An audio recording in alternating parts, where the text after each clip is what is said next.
live on Facebook, YouTube, Twitch, and blasttheradio.com. This is The Lowell Green Show. The number to call and be heard around the world is 613-413-2217. Or email Lowell at blasttheradio.com. And now, here is Lowell Green. Just before we start the program, I should issue an alert, an amber warning, if you like. Please do not phone today or text today and claim that COVID does not exist. We have a member of the family who has come down with COVID, and there is great angst in this household. So please don't try to tell me that it doesn't exist, okay? Folks, 8 weeks from today, I don't know if you're aware of this or not, 8 weeks today, that would be Thursday, June 2nd, Ontario elects a new provincial government. What's your prediction? Will the Progressive Conservatives be returned to power? Has Ford pissed off enough people that they won't return him? I don't know. Does Doug Ford deserve to be reelected? What are your thoughts here? Is it time to let the Liberals back into power? The Liberals, as you know, in this country are the legitimate governing party. They only allow other parties in once in a while to clean up the freaking mess. And once the mess is cleaned up, back come the Liberals. God wills it. Should we let them back in? Has the time come yet? Have they been in penance long enough? Purgatory? By the way, do you still believe, is purgatory, are you Catholic, John? I was raised Catholic, yes. Just wonder if purgatory still exists. How many candles do you... No, I won't get into this. Okay. How about the NDP? Time to return them? I mean, it's been, 40 years since they screwed the country up? Maybe it's time to let them return. What's your feeling here? There's no question that the major job, and it was a hell of a job, that Ford and his government had to tackle during the past two and a half years has been COVID. In your opinion, how did we do in this province? How did the government do? And in that regard, I know I've asked this before, but the howls from the opposition parties and many others is growing much louder, demanding that we go back to at least mandatory masking. As you know, province of Quebec has reversed itself, and masks are still enforced there. I believe until the end of this month, and it may be extended. Did Ford make a mistake and open up the province too soon, do you think, here? 17, 18,000 people at Ottawa Senators games. Nobody, or very few people masked. We've got movie theaters jammed, restaurants. By the way, I don't know if you've been out to restaurants lately, John, but boy, oh boy, they're doing a booming business, at least the ones that I have seen, which is great news. People are back out again. I think they're so happy to be out again. But very few people wearing masks, including a number of the servers. And as a consequence, no question, it's one of the consequences, the rate of COVID infections is increasing. And also, what's very disconcerting, the number of hospitalizations increasing. Did Ford make a mistake and open things up too soon? Should we follow Quebec's lead and go back to mandatory masking, et cetera, et cetera? I thought that Brian Lilly has a very interesting column in The Sun today. Essentially what he is saying is, look, it's time that we stopped obsessing about COVID. It's here permanently. We got to deal with it just like we deal with the flu and like we deal with the common cold. Time that we stopped obsessing about it. And I think it's very good. We've got a very good point. Your view on that? Do you think that the Conservatives, the Progressive Conservatives, deserve to be reelected? What kind of a job do you think Doug Ford has done? Has he, how did we handle COVID as far as you're concerned? Did we open things up too soon here? Should we go back to masking? These are the issues that are going to be with us. You can be very sure in the next 8 weeks. 8 weeks today, we go back to the polls. Well, about 40% of us. That's usually the turnout. Every time that I talk about turnout, I always have to relate to aside from Canada, my favorite place, the Bahamas. Do you know what the average turnout in the federal elections is in the Bahamas? They're into the 80s, aren't they? In the 90s. Yeah. In fact, the headlines in the newspapers are very, very shameful if it falls below 95%. It's everybody in the Bahamas gets involved in politics. Everybody's car is decked out with signs from their favorite candidate. The meetings they're like revival meetings. Everybody in the Bahamas goes to these political meetings, and the rhetoric is long and loud and fun and so forth. But you know what? As I say, more than 95% of Bahamians show up at the poll. They care about democracy there. Obviously, a good many of us don't, but that's, I guess, another issue. And talking about John, please go through once again how people get in touch with us. Would you? Sure, happy to do that for you. If you're on Facebook, if you're on YouTube, if you're on Twitch, wherever you would ordinarily post a comment on anything that you see on your social media, you post a comment there. It pops up here in my studio. I can put it on the screen. And I will certainly make sure that it is on my list to get to Lowell. Otherwise, you can call or text the show. We're at 613-413-2217. All of your show links are online at blasttheradio.com/Lowell Green, or just go to lowellgreen.com. Can't you just go to Alexa now and get my show? You can listen on Alexa. Alexa and Google, just ask it to play Blast the Radio. And they will have my show. Yep. And if you want to hear the podcast after the fact, just ask it to play the Lowell Green podcast. I better be careful because Alexa's not that far away. You got to be careful what you say about Alexa. Yes, you do. She listens in very, very intently. It's amazing to me. Our family creates its grocery list. Alexa creates the grocery list. If we want pickles, we say, Alexa, put pickles on the grocery list. And Alexa will say, you already have pickles on. No way. I didn't know it did that. Oh, yeah. Funny as hell. Oh, my God. Yeah. Alexa, please put apple juice. You already have apple juice on the list. Oh, boy. Great. What a great invention. Whoever thought of Alexa, they deserve a star. No question. On another topic here, and we will take your text. By the way, we had 2 phone calls yesterday, which is quite amazing, and excellent phone calls as well, I must say.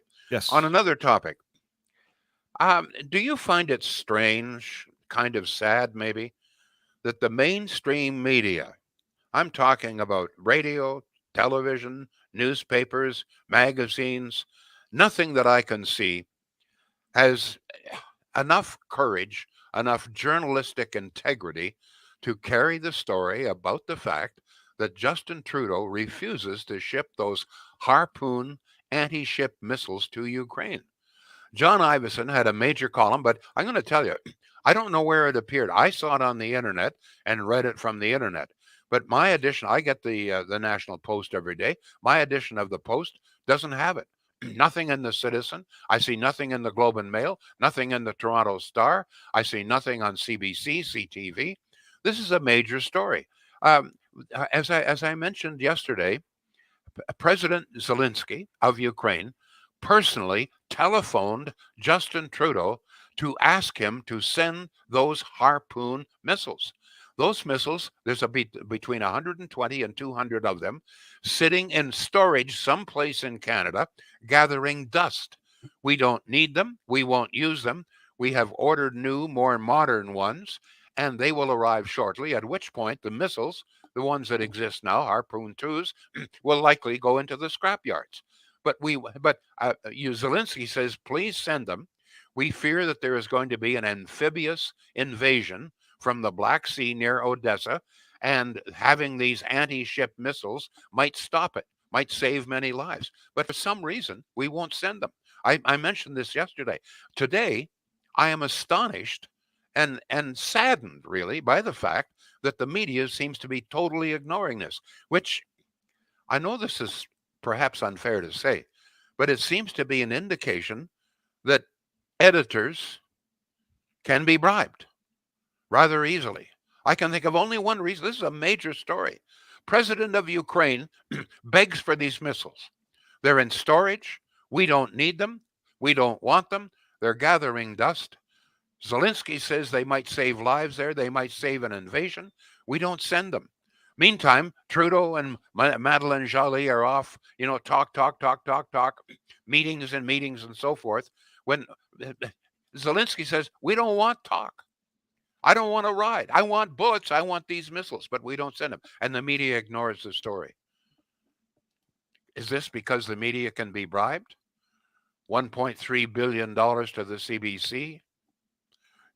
$600 million to newspapers. I don't know. Another $300 million to magazines from the federal government. Is this the editors being bribed? What other reason could there be not to carry the story?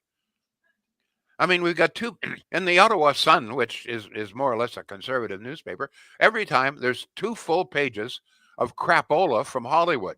So, but somebody's banging somebody, somebody's having a divorce, somebody's mad at somebody. 2 full pages of this crapola. And we don't get even 1 inch of column over the fact that Canada refuses to send missiles. I don't understand it. The only thing I can say is that editors can be bribed. John, what have we got here? Chelsea says they won't bite the hand that feeds them. There you go. Yeah, what a tragedy. Here we have a so-called free media, and they won't print stories that are critical of Trudeau. Go ahead, John. Lorraine says we shouldn't be sending them. Zelensky is evil. We need peace, not war. Who says that? That would be Lorraine. Says Zelensky is evil. Zelensky is evil. Oh, I mean, okay. All right, go ahead. Let's go to YouTube. I'm going to sit back while you deal with this one. Dan says, you asked my opinion. COVID is a huge hoax perpetrated by the elites to bring in world government. So what is it that my family member has then, please? Can you please tell me what she has then if it's not COVID? Idiot. You know what? I understand. You don't want to wear a mask. Okay. You don't believe in it, but trying to spread this kind of crapola. So what is it? You tell me then what our daughter has, okay? You tell me, smart ass. Go ahead. And the governments are all agreeing on this new world order? Putin and the world are just hanging out. This is a great way to start a program. This is a great way to start a program. Thank you very much. This is great. That one woman says Zelensky is evil. Russia is the great guy. Russia is the angel. And the other guy says COVID's a hoax and all the governments are in on it. Well, not Is there everybody. anybody? Can I ask a question? Serious question? Is there anybody with just a tiny little fraction of a freaking brain out there? If so, please let me know. Okay, I would be very pleased to know. Like, has stupid taken over the world or what? Go ahead, please. Missiles request was in National Post and in the Citizens National Post section. Also, good to hear your voice on the It internet. was not. I'm sorry. It was not. I get the Citizens National Post. When was it? Because it sure as hell wasn't in my editions. I did find it. I did find it online. The National Post online. Online. Yeah. Yes, it did. That's where I saw it. But in my edition, very few people get that. But as far as the Citizen, not a peep, and the National Post edition in the Citizen, I didn't see anything there either. And by the way, if anybody wants to read that, if you go to the podcast for yesterday, I do have the link to it in the show notes. Sean says Putin attacks Ukraine, so Zelensky is evil. What are you smoking? Peter says Trudeau isn't interested in supporting Ukraine with weapons. The leader there is no doubt a conservative. He won't support a conservative leader, same as Biden in the U.S. won't rush to help. Yeah, I have to intervene here. In a way, I know that I shouldn't, but I'm getting a kick out of Biden. The first act as the new president, January 1st, he's just sworn in as president. His very first act is to cancel the Keystone Pipeline, which would have allowed, millions of barrels of oil to be shipped to the United States. That's his first act as president. Most important thing. Now, this guy is begging Iran, Venezuela, Saudi Arabia, and Canada for oil. I mean, how do they? Can I ask you a question, John? Can I ask you a question, dear listener? You ask me questions every day. Go ahead. Ask me another one. The listeners out there with a little smidgen of a brain left, okay? How in the jumping Jehoshaphat's do people like Biden get elected? It's like how can you elect a guy like that? He can't. Go ahead. You know who elects him? People who think that Zelensky is evil. Sacre bleu black, the bing bong bat. Well, let's Go go ahead. to a follow-up with Dan. Dan Yeah. says it's all the cult of the people who cover one eye like you're doing, Lowell. Dan, of course, thinks that we're Satanists because we have a little devil logo. I'm covering both of my eyes. Yeah. Wink, see no evil, hear no evil. No, Lowell, you got to wink at him. That freaks him out. Wink at him. It's a sign to Satan, apparently. Anyway, JF's on the phone from California. No, excuse me just a minute. I asked hang in there, JF. just a minute. Hang in. I asked for people with a little smidgen of a brain left. Very clearly, we haven't had very many so far. Give it a try, folks. If your brain is still slightly active, okay? If you had your Wheaties this morning, maybe some Honey Nut Cheerios or something, give me a call. Give me a text. Go ahead, John. All right, JF from California. You're on with Lowell Green. Go ahead. Your brain functioning this morning, JF? Yeah, that's why it's hurting. I'm trying to make sense of people and their decisions that they're making. And you're totally right. I mean, are we helping them or not? What's the point of NATO if we're not doing anything? And on top of that, China is looking at our reaction time and what we're doing. And this is concerning because that's why Australia is a little bit terrified right now, because they created 3 islands, and Biden says you can have those islands that you artificially created, as long as you don't arm them. And now they find out they're armed. But what are we going to do? Sanction them? I mean, 95% of anything you buy in Walmart is made in China, right? Well, not only that, you'll be very pleased to know that that according to the newspapers today, relationships between Canada and China have been a little bit cool for a couple of years, thanks to the Michaels, but they are now warming up. We are now warming up to China. Doesn't that thrill you? We are warming up to China. It's disgusting. They put it's funny because diversity is not there. I mean, they had forced abortion to control the population. They have 3.7 million people in modern slavery. Right. And I mean, we had Black Lives Matter, but apparently if it's manufactured slavery, it's fine. Right. You have imprisoned people because they're Muslims, and China makes 1/3 of the world's pollution. So everything that China does, we go against that grain, but yet our leader finds it the most remarkable country and admires China. I don't understand it. You know why? My brain hurts. Can I tell you why, sir? Egg rolls. Tell me. Egg rolls. General Chow's chicken. That's why we admire China. Thank you. Nice talking to you, Lowell. Oh, goodbye. Like the whole world sounds to me like it's gone goofy. It's Thursday. Maybe is it the rain, John? I don't know what it is. Is it raining in California? I don't know. JF seems to have made a little bit of sense. Oh, yeah, he does. Thank you. Go ahead, John. Anybody with sort of like a smidgen of common sense out there? Yeah, I seem to have landed on a few of the oddballs, but here we go. David says it's going to be a Ford majority. Darlene, I'm still hoping for a Ford majority. Hazel says re-elect the Liberals. Shame on you, Lowell. She's giggling. She's making fun of you. Mahadi says NDP leader Andrea Horwath will win the provincial election Thursday, June 2nd. Goodbye, Doug Ford. You're a big joke to Ontario and to Canada. Carrie says no one should be rushing. Just a minute. That's lovely. So we're going to have the NDP in power in the federal government and the NDP in power in Ontario. Oh. Kiss us all goodbye. You better have your egg rolls now because there won't be a hell of a lot left. Go ahead, John. All about the egg rolls.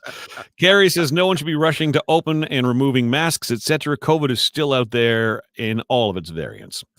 Paul on Facebook. I voted for Doug Ford's Conservatives last election. I was happy to see McGuinty win Liberals dumped, but Doug Ford is a failure in my eyes, and I will not vote for him. All right, over to Joshua. He says, given the state of our long, flawed medical system, we did pretty well. It will always be too soon to open for some, and those scream the loudest. Let's face it, folks, says Anne, if we don't elect Liberals, the world will end and we will all die. Yeah, we're going to burn up. Go ahead. Mike says, I think Ford will get reelected. Peter says, how Biden got elected is the same way Trudeau got elected. Part of the Obama playbook of pop culture politics, media, and social media control helped them. Look at the Twitter covering up Hunter Biden laptop story. Talking about oil, I was really surprised to see the announcement that they're going to go ahead with that giant oil drilling project off the coast of Newfoundland. As far as I'm concerned, it's great news, and conservatives are rejoicing everywhere. But I, I, I'm a little leery here. Okay, I've been around a long time, and I've seen these buggers at work before. This is the way that Energy East got canceled. The project was private enterprise, no taxpayers' money. It was proceeding, and then Trudeau began to introduce more and more and more and more restrictions, more and more red tape, until finally the project owner said, you know what, we can't handle that. We can't handle all of these restrictions, etc. You've made it impossible, and so they canceled. And this is what I'm afraid of with this Newfoundland project. There's 136 restrictions that the government is imposing. What I desperately fear is that for the election, it looks like they're going to go ahead, but they're going to have a look at all of these restrictions. They're going to add more restrictions. Stephen Guilbeault, don't forget, is a radical environmentalist. This man is, I believe, the most dangerous man in Canada. I just cannot believe that they're going to allow this to go ahead. My prediction is you know what my prediction here is, John, is that it'll never go ahead. It will never go ahead. It'll be like Trans Mountain, year after year after year, delays. They don't forget. I mean, they stopped Trans Mountain because there were some nesting birds nearby, right? Right. Billions of dollars extra because a few nesting birds nearby. I'm deathly afraid that they'll find the same problems in Newfoundland. Go ahead, John. Geez, I'm in good humor this morning, right? Yeah. Dan is back. I can't Dan. resist. I can't resist Dan today. All the one-eye signs were designed to be subliminal, but now us outsiders are waking up the advanced knowledge prophesized in the Bible. Oh, okay. So this is this is St. John's book of Revelations. Dan, I have a little devil in my logo because we are irreverent, but read into it what you want. All right. Peter says, did you get to Shields yet, Lowell? No, we're going today. As a matter of fact, we had a couple of family emergencies yesterday, but Debbie and I are going to take the little trip today. Thank you very much. And by the way, yes, Shields. Thank you for reminding me. Now, you know, when all of the world looks like it's insane, it seems to me there's really only two sane places. And someone suggested this. Two sane places today. The Island of Sanity, that would be right here. Well, actually three. Blast the Radio, Island of Sanity with the Lowell Green Show. They're one and the same, really, Lowell, aren't they? And Shields. Lots of sanity at Shields. Lots of appliances, all different prices. By the way, there's some great sales right now. Check them out. Go to the website and you'll see some of the savings underway right now. There's no question that the overall price of appliances has gone up. Thank you, Justin Trudeau, et cetera, et cetera. But, and I've mentioned this before, you're operating out of Pakenham. You've been at this business since 1947, so you know it very well. The cost of operation a little bit lower in Pakenham. Shields passes those savings along to you. Check them out, folks. Shields.ca. You'll be happy you did.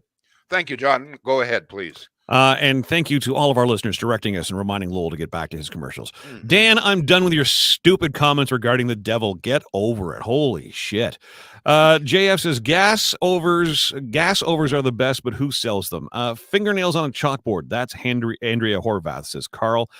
Gary says, question. Is it true that Lowell outsold Harry Potter in the Valley?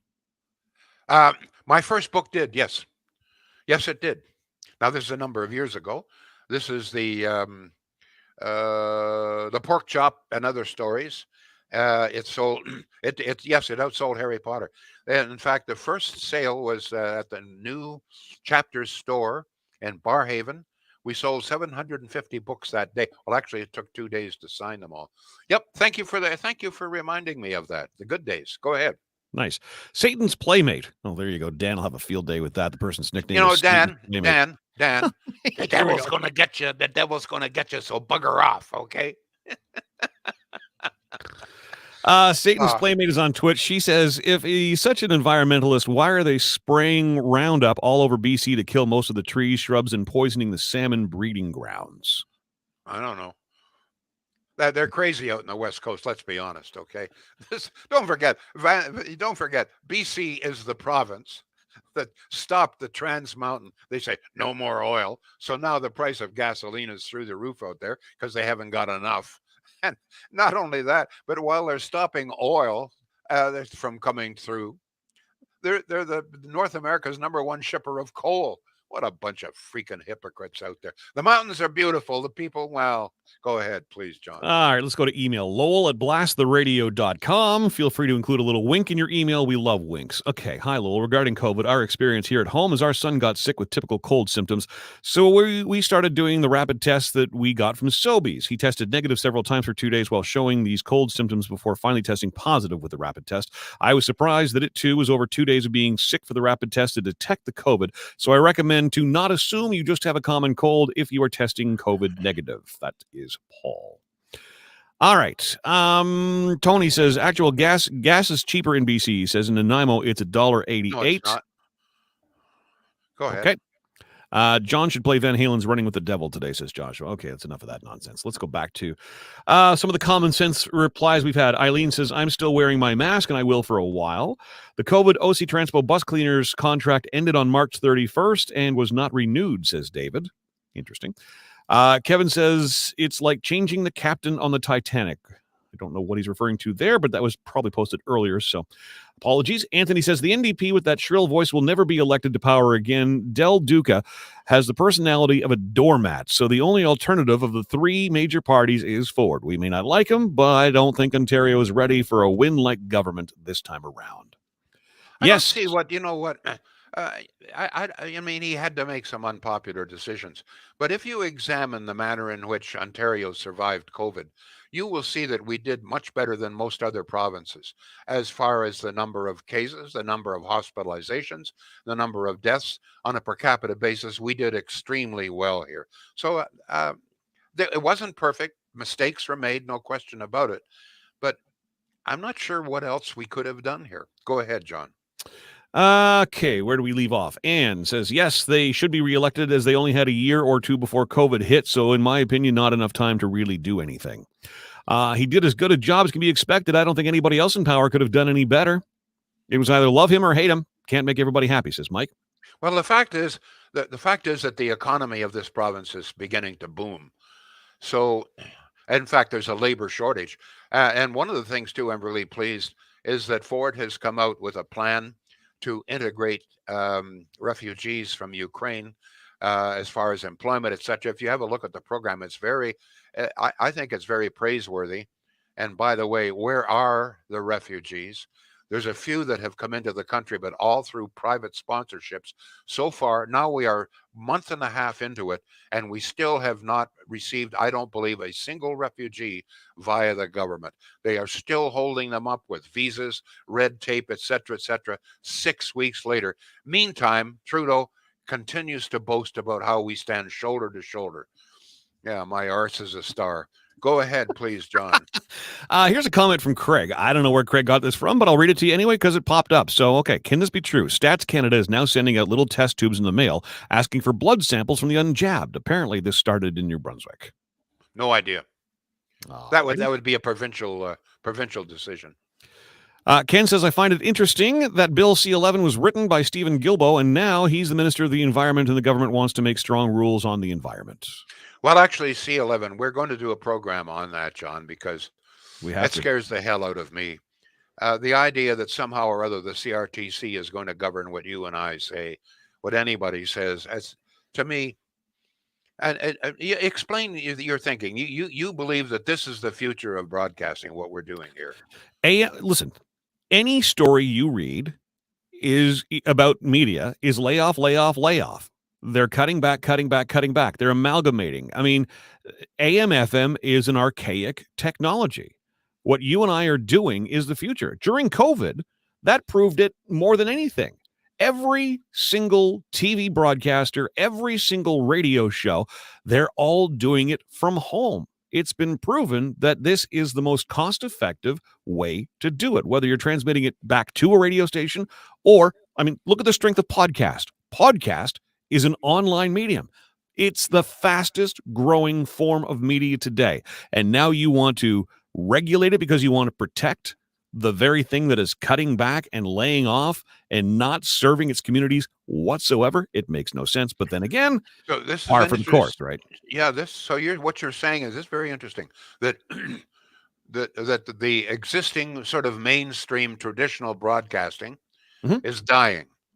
and probably wouldn't exist if it wasn't for government subsidies, etc. They're the ones telling you. Well, exactly. They're the ones telling you they're dying. Save local TV. Why do we have to save local TV? So we're creating this new idea, this new innovative idea, and what you're saying is if we allow the same kind of regulations that now control radio, etc., that it'll do the same thing to us.